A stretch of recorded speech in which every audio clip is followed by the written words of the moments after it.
Thank you. File. So boom, the folder, done by D templates, boom, folders, and then the text as well. Better put that at text templates. I'm gonna throw that in there first, these text templates real quick. Text, excuse me, go to my temps folder, if you're still here. Yeah, temps, temps.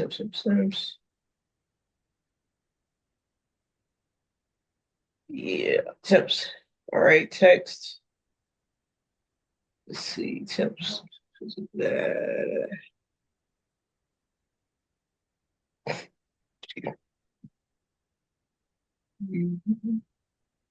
Let me go back here.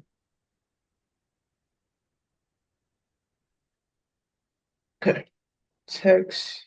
Oops.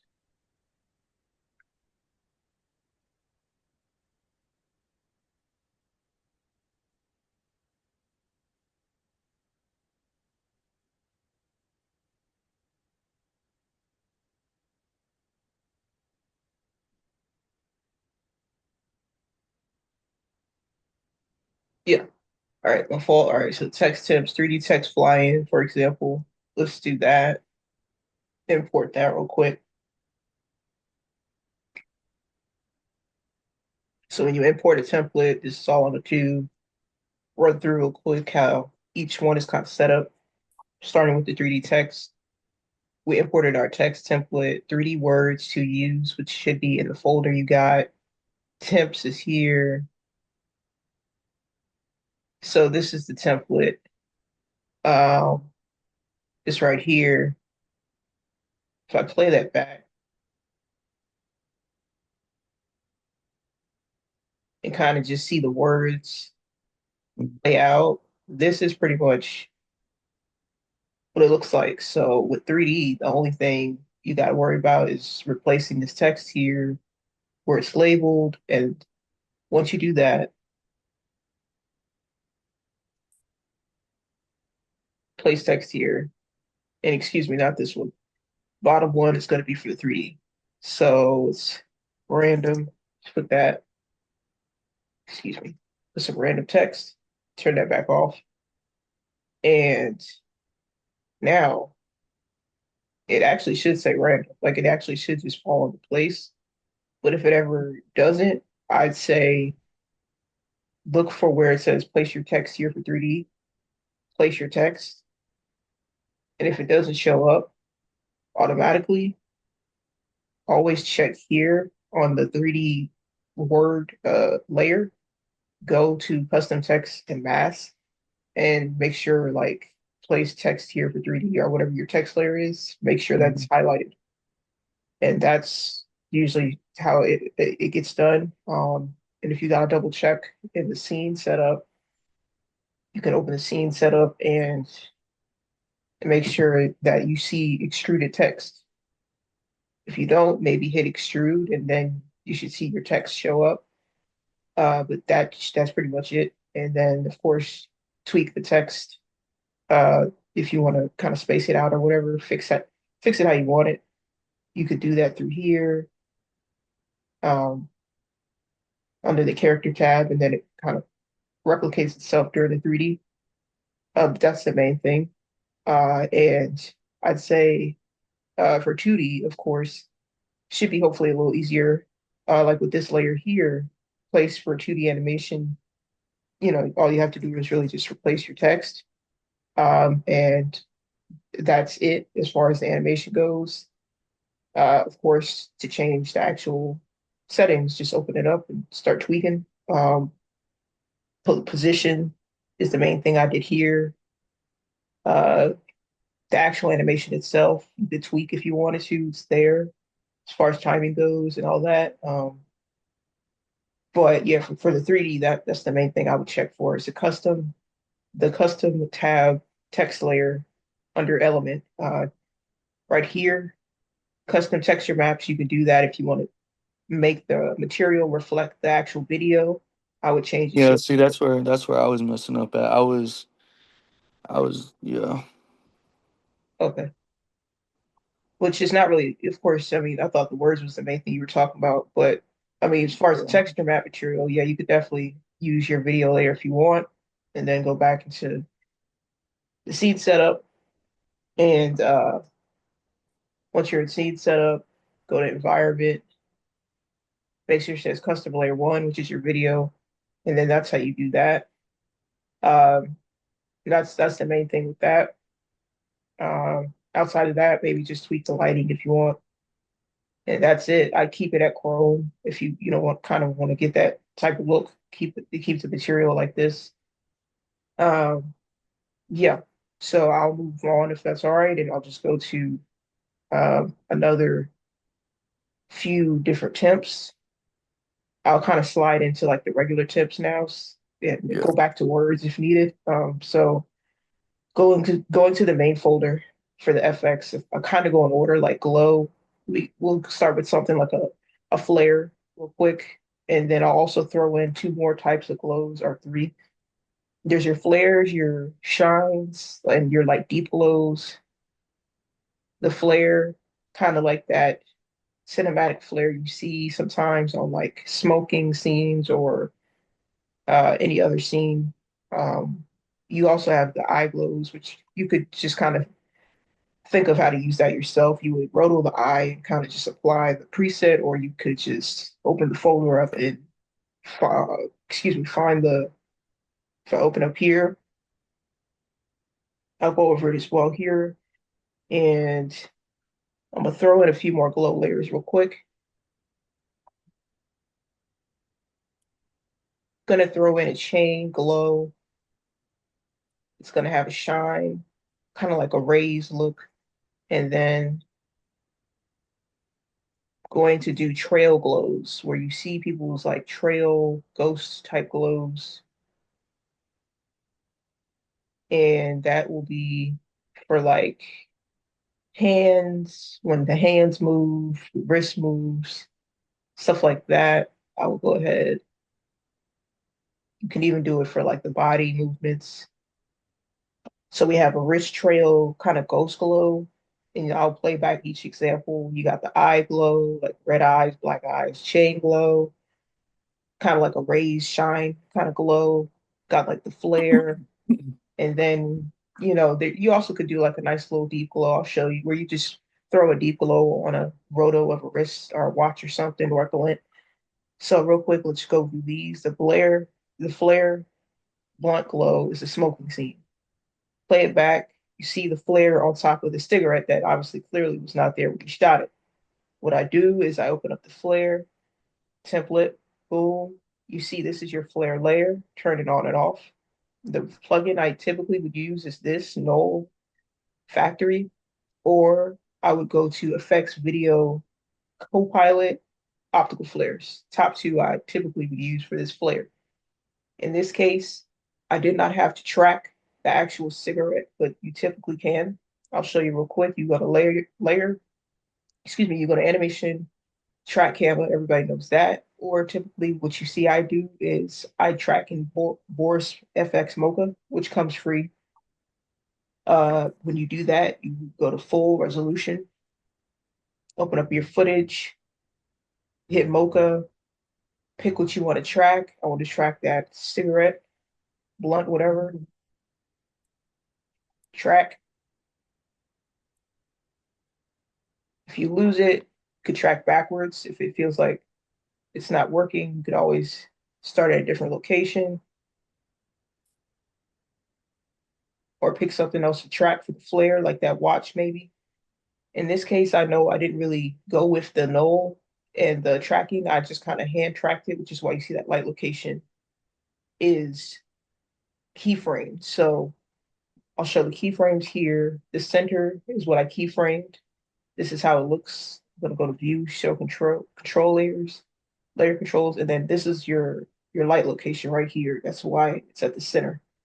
And what I typically do is I like to make sure the layer is actually off, yet I can still see the layer controls.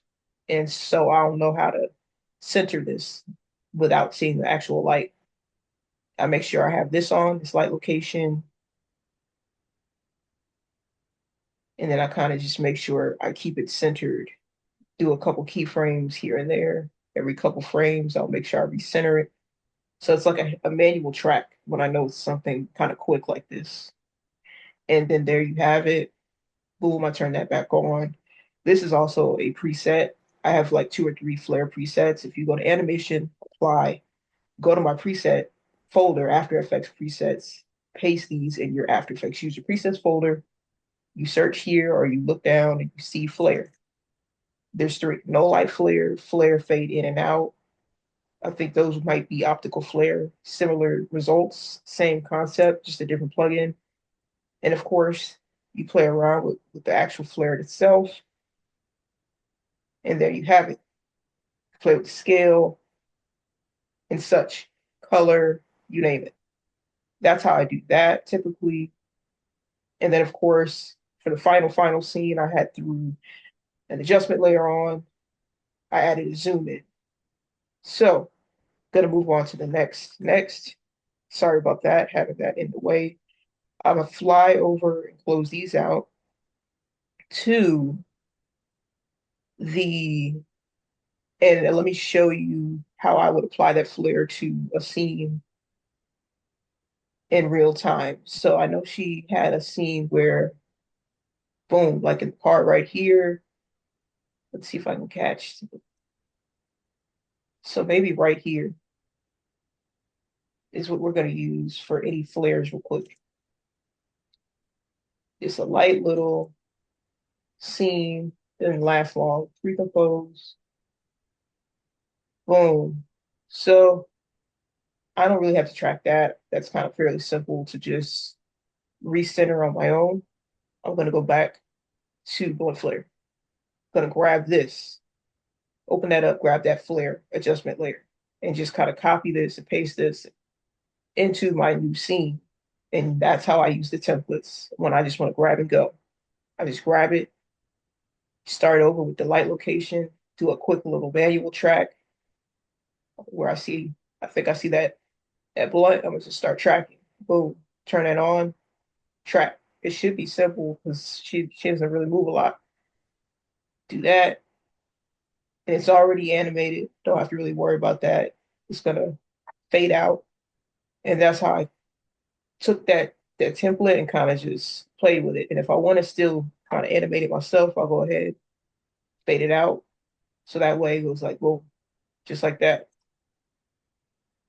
Or of course, we start from scratch. We use a preset. We create a adjustment layer, animation, apply, look for that flare, go ahead, no light, same exact thing. Just track it, play with the settings, you're done. If I want to do the whole shebang and go back to the main comp, maybe I want to apply the zoom from this full scene. I copy it, go ahead, paste it on top of my layer and put it in place like that. So now it's kind of like the same exact thing is happening. I'm gonna go through a few more glows real quick. So we got the chain glow. Chain glow, this is how the scene looks, the scene. So the scene has some flickers. Again, if you like the scene and you like the way it's set up, copy each adjustment layer you see, kind of slide it into a similar position on your work as is in the example. So if I want to grab a chain scene or something that I can kind of use to get that similar shine effect, let me just go and so let me do that on like maybe here. Glasses is kind of all I got to work with. So I'll just go with this, you know, duplicate, recompose. Let's open this up.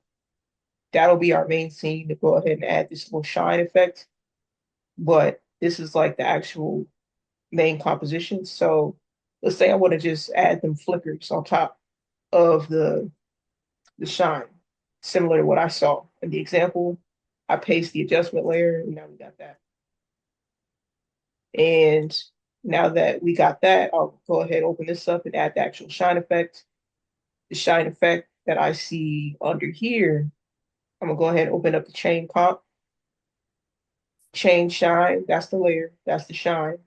So I could technically, if I wanted to, go ahead, grab that, edit, copy, go back to mine, paste, edit, paste. There you go. That's your shine effect. That's your shine effect. All I really have to do is mess with the center.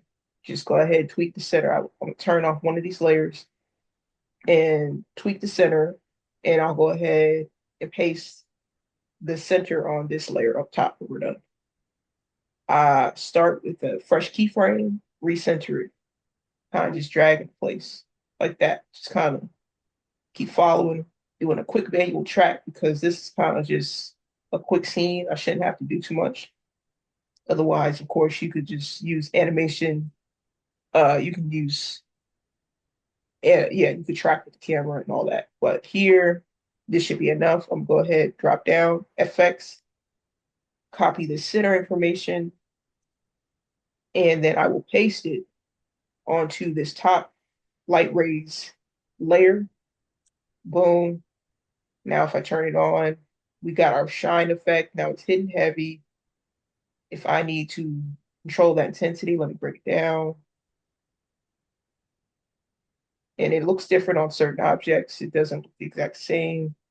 Maybe I need to tweak the radius, maybe just play with the settings. It's up to you, but that is your preset. If I go ahead and look for this preset, I also have it. So let me start from scratch. So animation, animation apply preset, shine, chain shine. That's the same exact thing, basically, in preset form that we just saw. And basically, I could just tweak that center again, just like we did before, and just track it and make sure I have the same information. And you don't need both layers. These are just complement each other. You could just use one of them, but same thing. And that's how you would do that.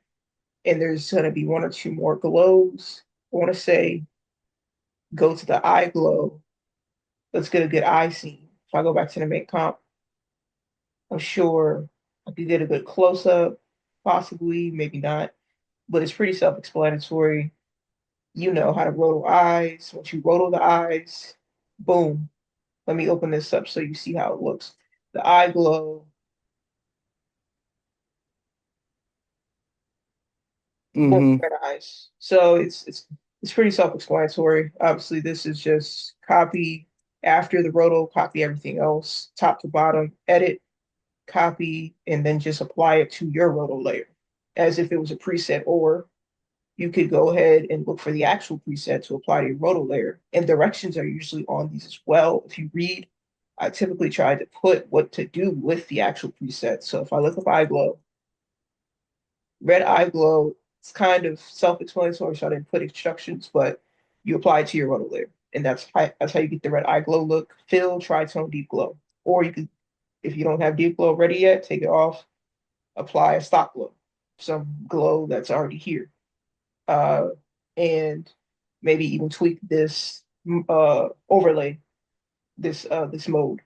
And that's it for that. And again, if you like the way I set up the actual scene, which is the main point of these templates, is to show you how to set the full scene up along with the effect. Let's see. Okay, I like how,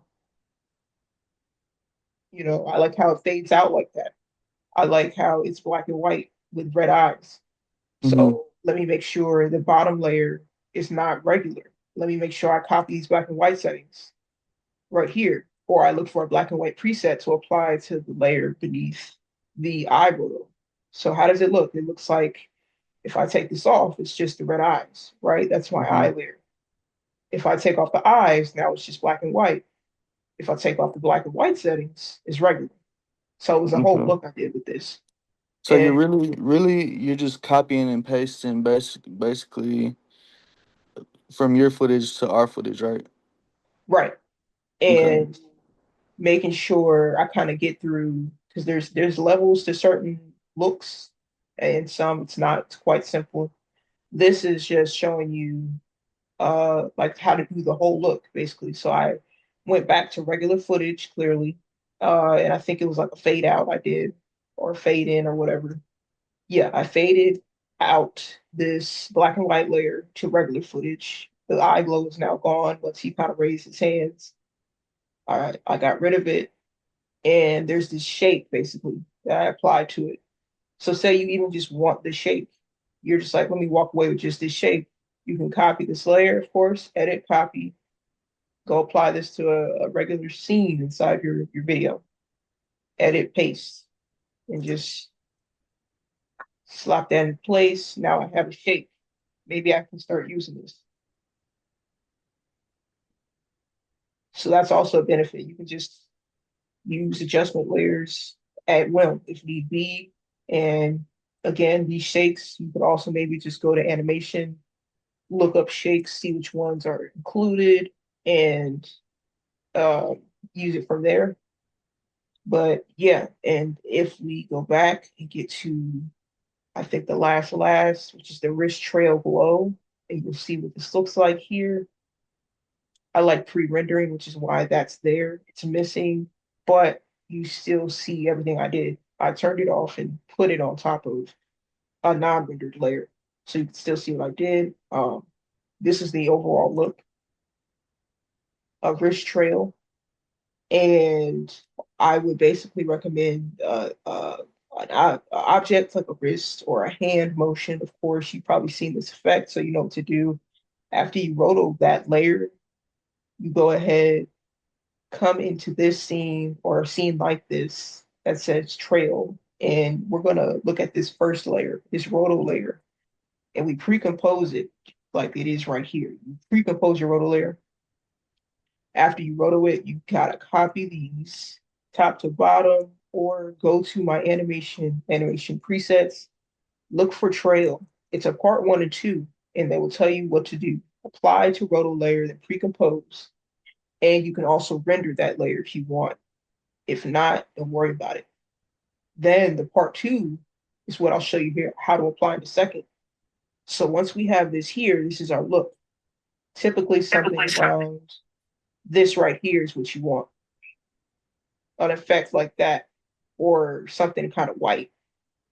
And then after that, we go ahead and we pre-compose it. And that's how you get this right here after you pre-compose it with all that on it.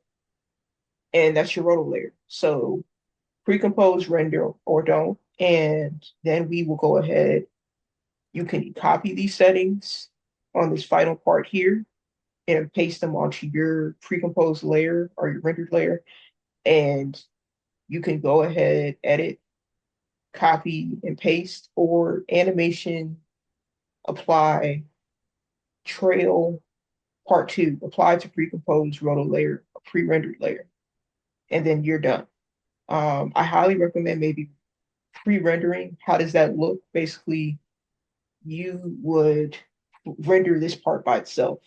You can do it as is with background or no background, as a AVI or MOV or whatever. You're good either way, and then you'll get something like that. And with Okay. this, you can go ahead and apply these two first. Apply these two, I mean, excuse me, these four right here. And you can really apply all of it, excuse me. I think the main thing is to, yeah, focus on just grabbing whatever presets you can and copying settings, pasting settings, like you said, and kind of just following that flow, that hmm workflow. I And got that's the one main thing. really one more. It's in your seamless, it's in the seamless transition Amex. It's transition, it's the composition seamless transition 3. You do a little zoom in. I think you like Yeah, this, mask.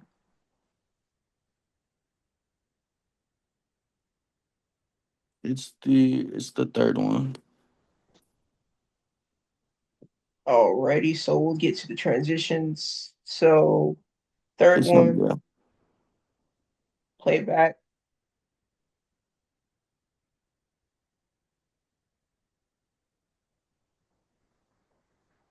I'll go over every one of these transitions real quick. These are supposedly, hopefully easier. Of course, majority is clearly adjustment layers. I would just show you how to just copy, paste those into place. For anything else like that, it Yeah, actually doesn't require room. that's really the only one. I get the copy and paste and the adjustment layers. That's the only one that I really have thoughts Yeah, about. it doesn't require room. And for these, just so for the sake of anybody else that will watch this, this is how Yeah. you actually would just do adjustment layers. Just take the top one and go all the way down, start clicking downward to the last layer, edit, copy, and again, paste onto your footage and paste it in place and try to match and make it match and fit your footage, your workflow, drag it around, and you should get the same exact results. And if you have to tweak any settings, please do. Under effect controls, always recenter, right click and reset according to your footage, your dimensions, so stuff doesn't come out wonky. Motion tile, always make sure that's reset to fit your dimensions, and then you should get similar results. So for this, real quick, I would just kind of center it just to kind of make sure it ends up working as a transition. It doesn't end up starting like in the middle of the scene. Real quick, just gonna push it around. Yeah, almost there. Kind of just see how that goes. And that's how that works. Excuse me. So going to the actual seamless fade that you asked about, we're looking at a pretty,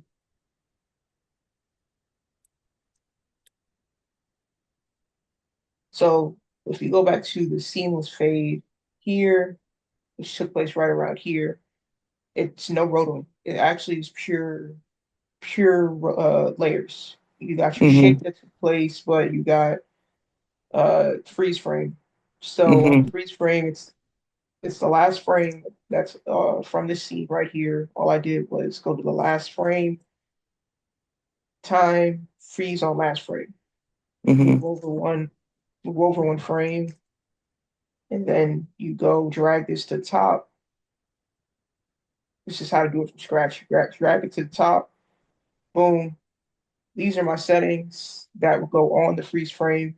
And I also believe I have these as a preset with the instructions. I will double Yeah, check. you do. You do. Yeah. So you paste these settings, double check, right click your tile center, reset if needed. That should be good. We turn this off, should be a similar result. That's step one. So step two is, and let me double check to see what's going on here. Subtle zoom, that's what it is. So there was a subtle zoom on this. Let me go ahead real quick, just add that in on top of this. Pre-compose that. Again, not all scenes go like this. It just happen to be like that for this scene. But normally a freeze frame is all you need, and then you stretch it out. So go there, boom. Now I can go ahead, grab that, delete it, paste that, or go to animation, apply, probably under seamless. If you type seamless, yeah, you got your part on apply to the freeze frame of the last frame of the previous scene. Boom. So we just did. Part two, apply to an adjustment layer on top of the next scene and below the freeze frame. That's what this is. Your seamless roto. That's your zoom that's going to take place to create this effect. So what we're doing, if I turn this off, is zooming from way far in all the way out. And you just typically want to recenter it and make sure it's somewhere, excuse me, this is your layer. So make sure your center is somewhere like this, where the fade will look good. There you go. You're zooming out from there. That's it. No roto. Then with this, Mm-hmm. turn on your freeze frame, boom. This is just fading out. This is just fading out. It's all under here. And that's how you get that look. It's fading out while that's zooming out. That's how you get your look. And it just helps if you do have a nice little zoom when it zooms in real quick at the end, and then zooming out. So for that zoom in, this is your zoom right here. Boom. It's kind of like a, yeah, yeah, zooming in. But yeah, that's it. That's how Okay. you do that. And I think that was it. Yeah, the rest was kind of the Mm-hmm. same, if not, yeah. So yeah, as far as transitions go, I'll double check. I think they were all kind of similar, where you can kind of copy and paste these adjustment layers or apply seamless presets from the pack and play around with that. Again, top to bottom, copy adjustment layers from these templates if you want to use them. Edit copy. That way you can kind of copy them in order and in place and place them on your footage and kind of play around with the way they look. And then, of course, tweak your settings to make sure they match your video's dimensions, motion, tile, things like that. Make sure you recenter them. But yes, that is the main thing with this. And let me go over transitions while we're there real quick. Import, do, let's do the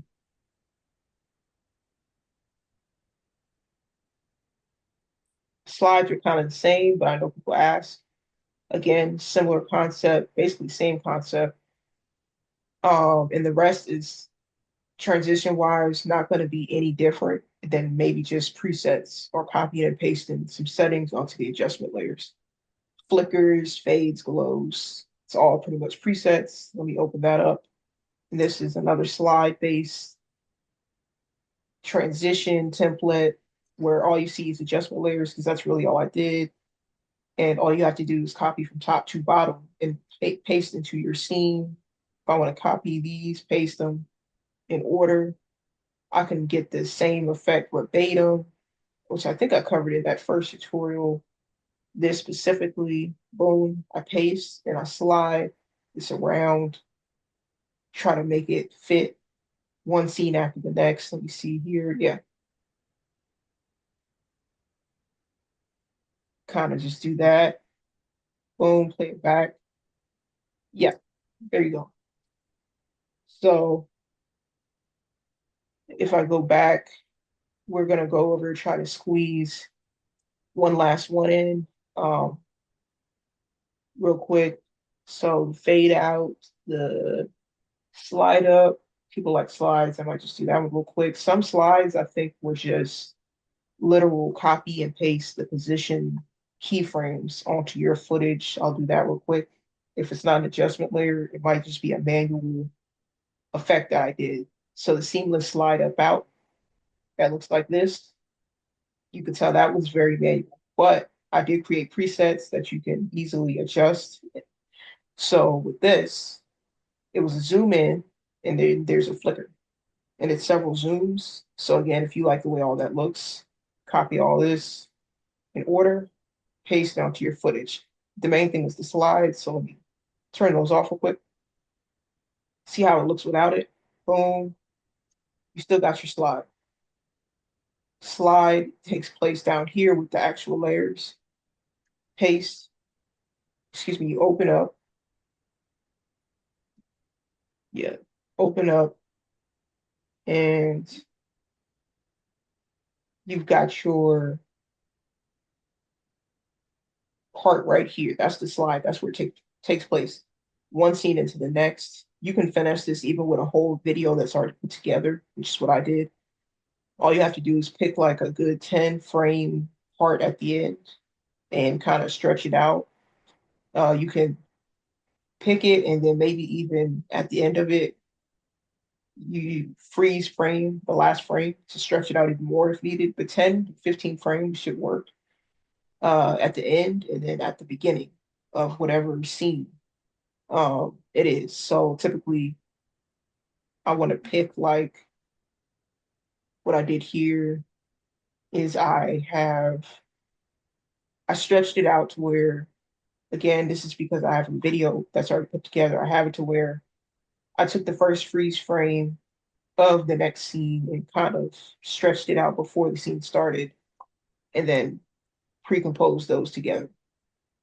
And that's how I got this pre-composed layer.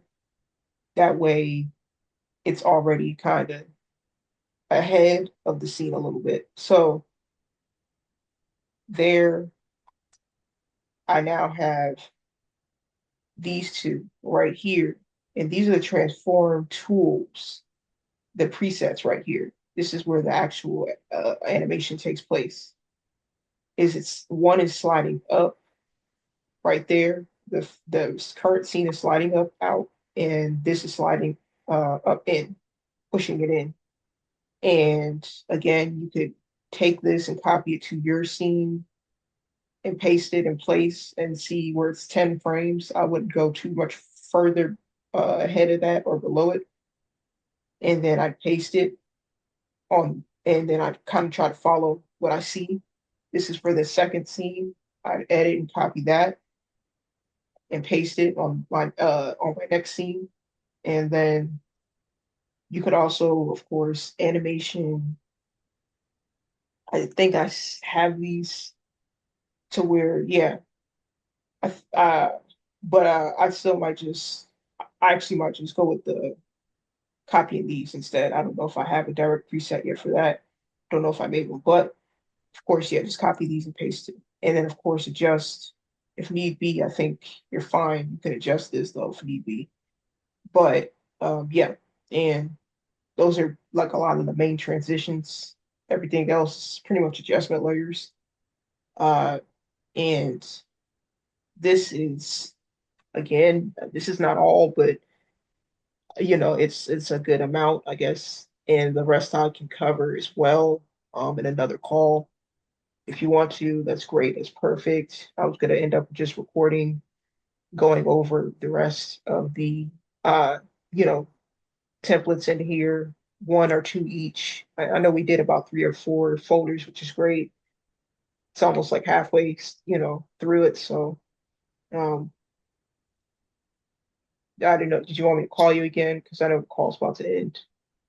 No, yeah, yeah. Really, that's cool. That's cool. I really get it all. Okay, That's got really you. the only thing that I really had questions about was the text and then that little transition right there. Okay, But got you. Okay, cool. Well, this is done. I'll get this posted and I'll send it to you, the recording of this. okay, alrighty, sounds Okay, good. Thank you. thank you, Ron. Appreciate it.